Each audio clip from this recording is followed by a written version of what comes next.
Hey, what's going on, everybody? This is Tyrone back with Tech Life. And here we have another great article from the Mobile Report. I'll leave a link to it in the description so you guys can check it out. So, members, if I remember correctly, it was a while back, but you should already be aware of this, that this is happening. T-Mobile is getting into the banking business a bit more aggressively. So, T-Mobile looks like they're about to launch their own credit card.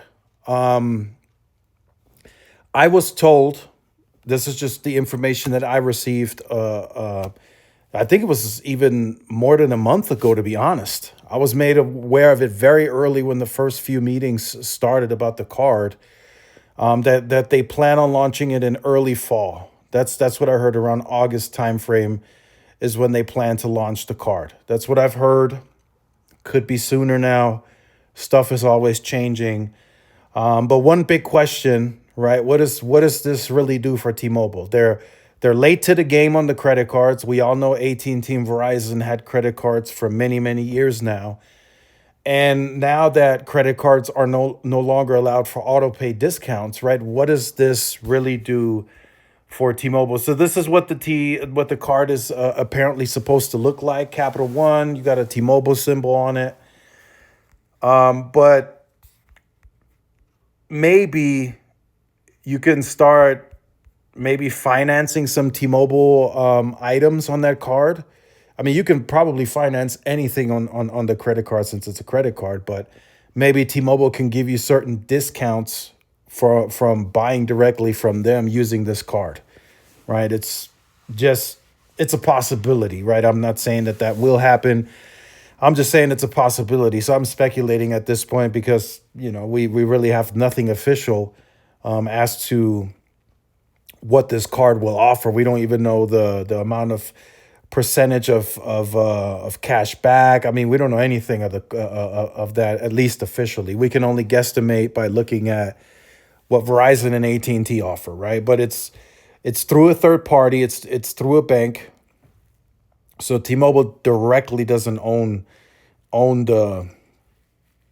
the card, so to speak. It looks like they're going to do it through Capital One, and it'll probably depend on your credit, right? It's not something that T-Mobile can't offer you certain limits and stuff like that. It'll be dependent on your credit history to see how much you qualify for.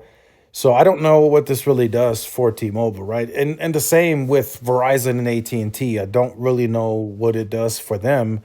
They already offer you, I can finance, like for an example with T-Mobile, I can finance anything directly through T-Mobile. I don't need a credit card or anything like that. I can finance anything that T-Mobile sells online or in store directly through T-Mobile.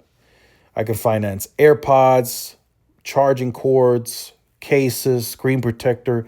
I can just finance that directly on my account. So, and that usually comes with zero interest, like none, no interest at all. Right. So with a credit card, you do get some points back or cash back, right? 4%, high yield savings, whatever the case may be, right? But you're gonna have some insane interest. So it'll be interesting to see what this does for T-Mobile. I don't see it doing much for Verizon or AT&T. I personally don't know anybody that has a Verizon credit card or an AT&T credit card. So I don't know, right? I don't know what this does, but what we do know is it does look like T-Mobile is about to launch a credit card. So let me know your thoughts in the comments, like, share, subscribe, and I'll see you in the next one. Peace.